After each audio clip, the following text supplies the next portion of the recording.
a photograph of an ancient cloth had brought the scientists face to face with the impossible. Three-dimensional information was being discovered where it couldn't possibly exist.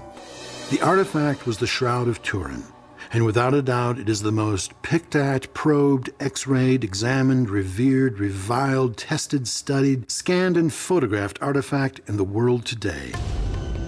For those who are unfamiliar with this particular piece of cloth, it has long been revered as the object described in the Gospel according to John, chapter 20, verses 6 and 7.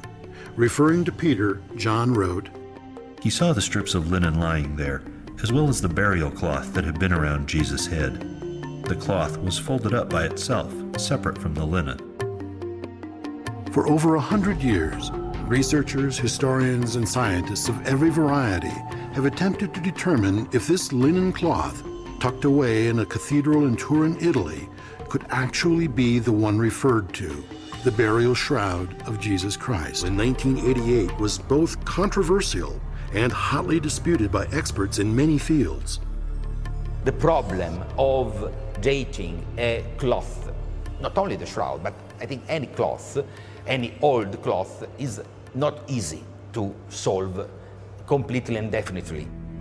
According to the professor, the idea of a medieval origin of the shroud leads to an impossible thesis.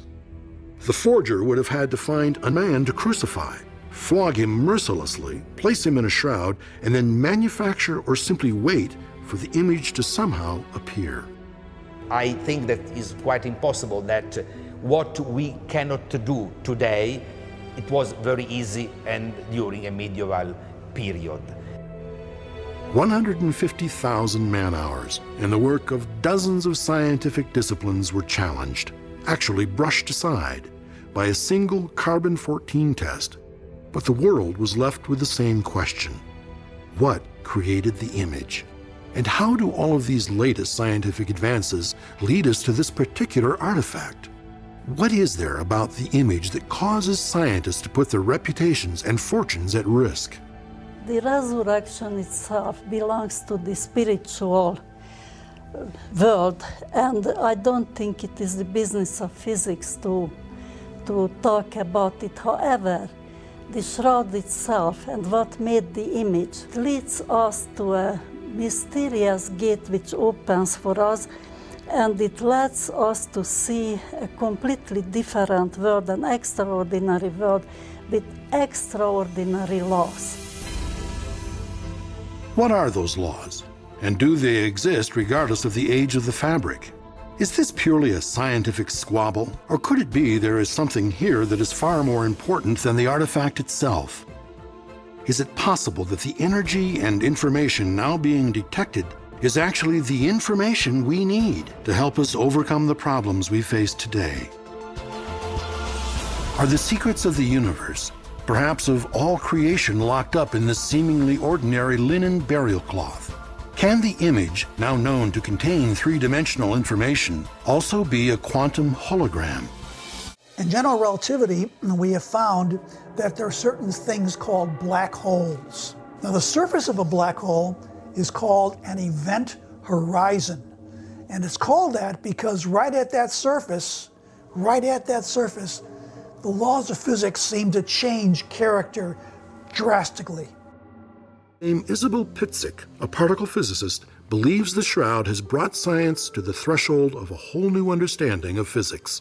While dealing with the position of the body within the cloth, she discovered one of those mysterious properties that cannot be, yet somehow is. An interface that divides the image transport into two hermetically separate yet simultaneous actions and forces, causing the shroud to be taut and parallel on both sides, creating a true event horizon. When you look at the image of the shroud, the two bodies next to each other, you feel that it's a flat image. But if you create, for instance, a three-dimensional object, as I did, the real body, then you realize that there is a strange dividing element, an interface, from which the image is projected up and the image is projected down. The muscles of the body are absolutely not crushed against the stone of the tomb. They are perfect. It means that the body is hovering between the two sides of the shroud. What does that mean? That there is absolutely no gravity. Other strange things you discover that the image is absolutely undistorted.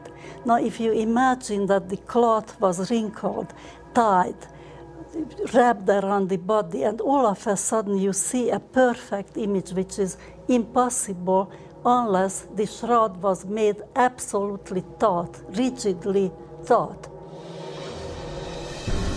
Everybody thinks that the tomb signifies death. Not at all, the exact opposite. The shroud and the tomb signifies an unbelievable beginning, because in the depth of the collapsed event horizon, there is something which science knows as singularity. This is exactly what started the universe in the Big Bang.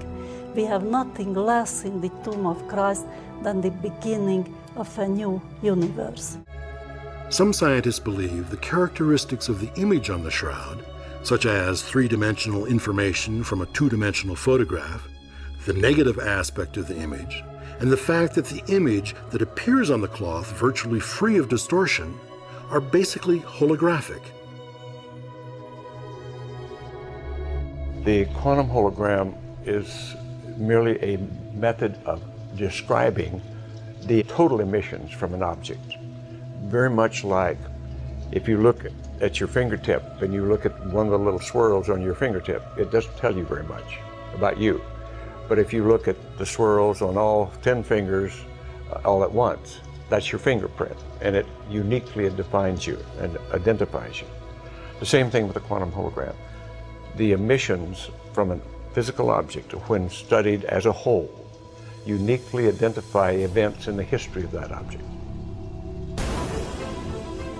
Could it be that events in the history of the Shroud of Turin are still there for us to discover, decipher, and understand? If the essence of physical law is informational, then perhaps the image on the shroud has given us not only a record of the resurrection, but a description of creation as well. Could it be that instead of science proving the shroud is authentic, the image on the shroud is proving the accuracy of the science? In the quest for scientific authenticity, has the miraculous meaning of the shroud been rediscovered? What would it mean to the world if scientific research and the faith of generations could join hands in perfect harmony? Fragments of Jesus' death certificate. Il contenuto di queste scritte. The contents of these words refer to the death of a person who's called Iesois Narsarenos, the name that we find lying in the four Gospels. In 1978, a group of experts found some letters around the face shown by the shroud. Barbara Frail has now decoded them. The partial words are in three languages: Greek, Latin, and Aramaic. To understand what they mean, Barbara Frail has studied the Roman law of Palestine going back to the year 30 AD. Un condannato a morte non poteva. The body of a man sentenced to death could only be returned to the family after a year had gone by in a common grave, handled by a court in Jerusalem. After that 1 year, the body then could be returned to the family and go to the family tomb. In the case of Jesus Christ, Joseph of Arimathea and Nicodemus asked the governor Pontius Pilate not to leave the corpse in a common grave, but instead to use Joseph of Arimathea's family tomb. Fu comunque necessario etichettare. They still needed to tag the body because other members of Joseph Arimathea's family could be buried there. The deceased could not stay there long. After the 12 months, it had to be returned to relatives. So once the body was wrapped in the shroud, strips of papyrus with large letters on it were placed on the head to make note of the person deceased. c'era il nome del defunto, la data del... The name of the deceased, the date, and the motive behind the death sentence was written on it, along with the date of when the body could be returned to the respective family. That data coincides with what's in the Gospels. According to the expert, these strips of papyrus were glued to the shroud for centuries, and after various chemical reactions, some traces of ink were absorbed into the linen. L'inchiostro con cui The ink to write the words include some kind of metal, and there has been a chemical reaction with the cellulose of the linen and with the image on the shroud. Barbara Frail wanted to prove her hypothesis and turned to a group of paleographers. Without telling them where the letters originated, they confirmed the letters were written in the 1st century at the time of Jesus.